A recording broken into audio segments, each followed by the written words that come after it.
Well, our next guest in the cliches of media speak needs no introduction. He's a living national treasure with friends right across the political spectrum, a man who left politics with more friends than he entered it, and that's very rare. Kim Beazley, His Excellency the Governor of Western Australia, welcome and Merry Christmas to you and Susie. Thank you very much, Catherine, and to you too. And I never knew how Santa approached Australia, and now I know, and I'm very grateful. Well, that worries me, given that you were the Defence Minister. I would have thought we would have been tracking all incoming air traffic a bit closely, so that worries me, but enough of that. Just quickly, for the rest of Australia, you're facing some simultaneous problems over there at the moment. I gather breaking news is you've got bushfires in certain parts of the state, which is obviously on top of what else has been happening, a bit of a stressful time for many Western Australians. It's very hot here, and yes, we do have bushfires, and I think very particularly of the men and women who in our emergency services and with our fire services are out there battling it now. You know, when I go around and have occasion to talk to these folk, and I do, you know that they just put their Christmases potentially on hold.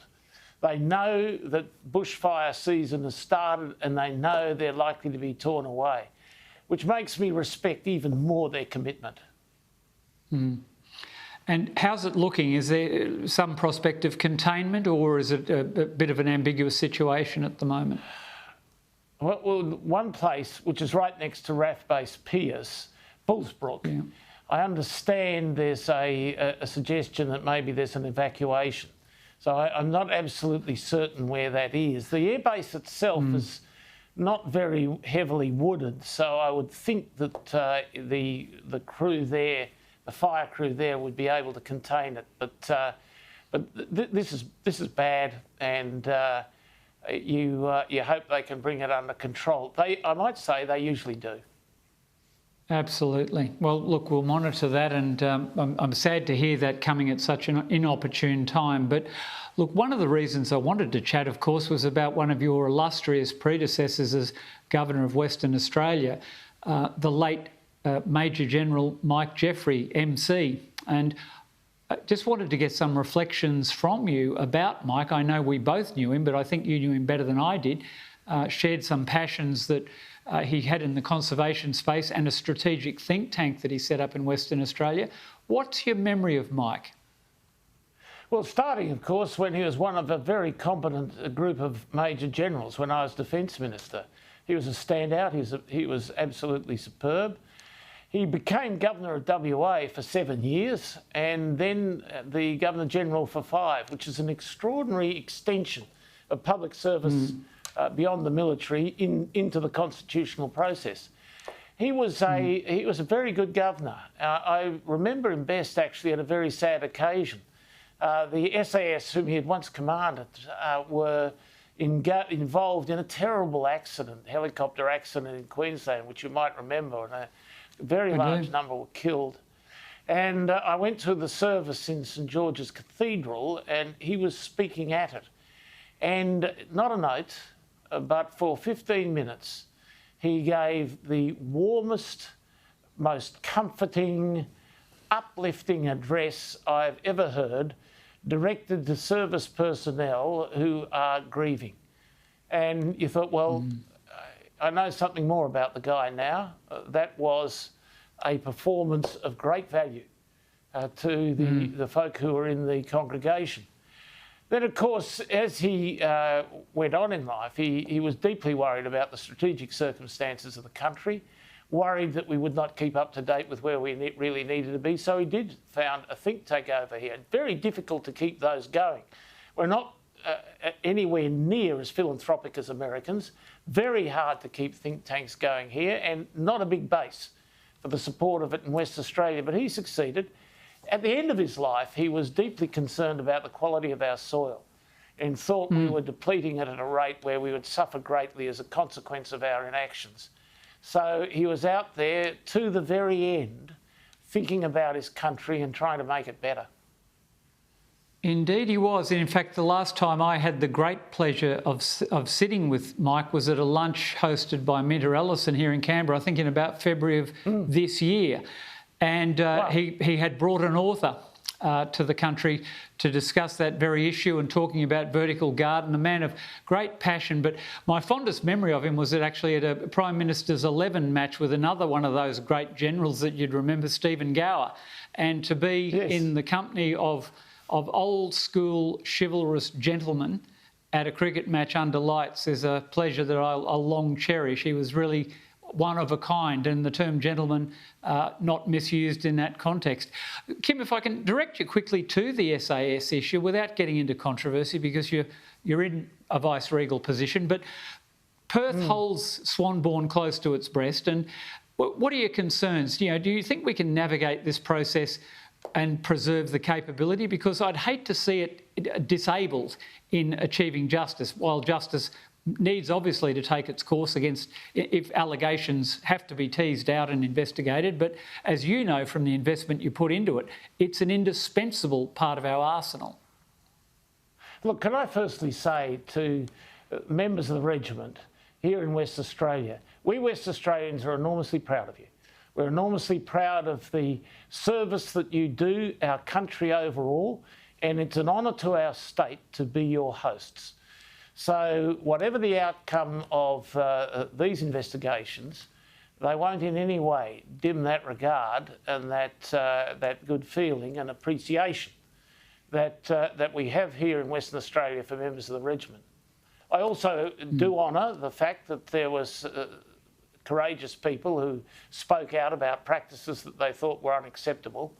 But we're moving into a different realm now. We're moving out of the area of investigation of if you like, an information gathering character into the process of investigations for the purposes of charges and trials. In those circumstances, firstly, you start with a presumption of innocence, and secondly, you understand that there are substantial evidentiary tests that have to be passed. But and those should proceed. And as I said, I appreciate the moral courage of those who've spoken out, but that's not an end to the matter. And whatever the outcome of that, I appreciate that you've given me the opportunity to give that shout out to the regiment as a whole on behalf of the people in WA who truly love them. And I know they'll certainly appreciate that very much as well. And I know also we share another veteran mate in common, Tony Dell, the former Australian fast bowler who I had on the program the other night.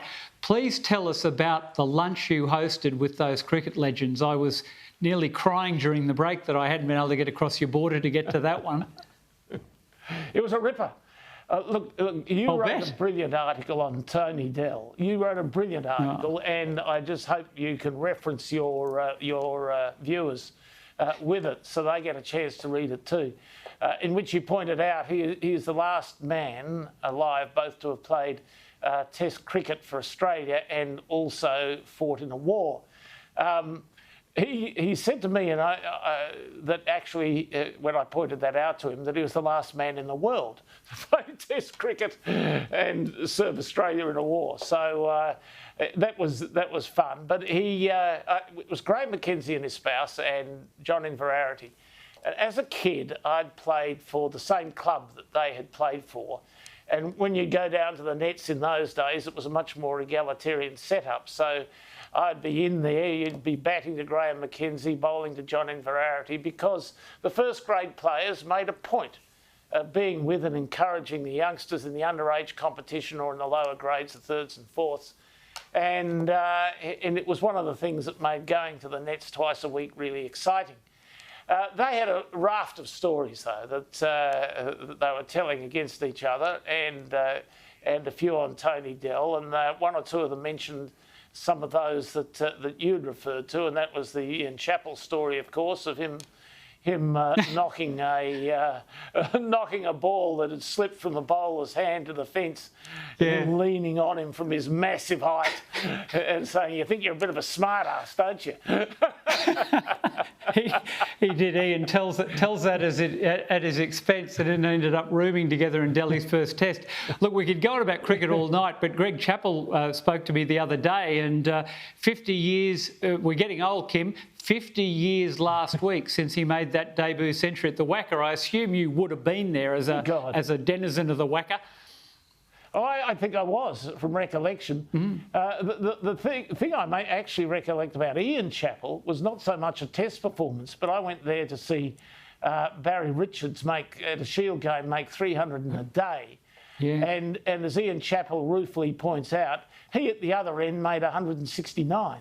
And nobody remembered it. So he was. So there are many Chappell performances, I have to tell you, at the Wacker.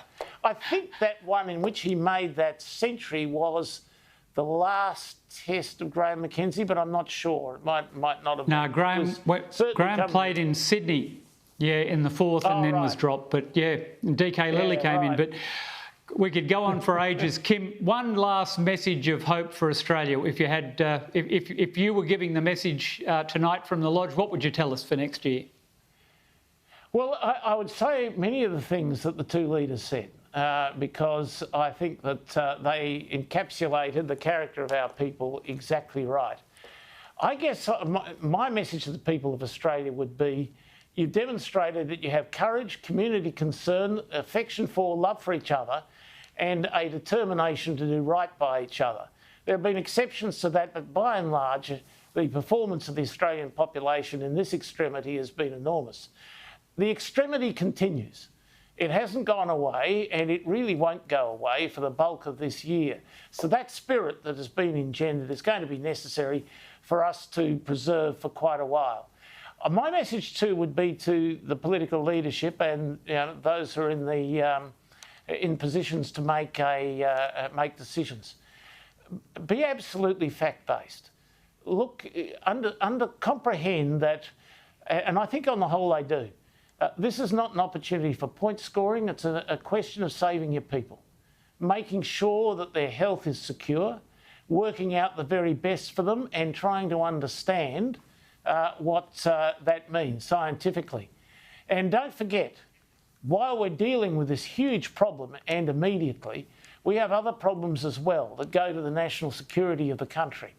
And they require the same sort of non-partisan thoughtfulness that the medical crisis does. But are we up to it intellectually? Absolutely, I believe we are. That's a very good note to finish on, Kim. Thank you so much for your time, and I hope I can get across to the Wacker at some point in the next couple of years, and we'll see one another again. Bless you. Merry Christmas and best to Susie and the kids. Thanks very much. I'll pass those on. When you come over, stay with us. All right, and I'll bring my kit. I want a net.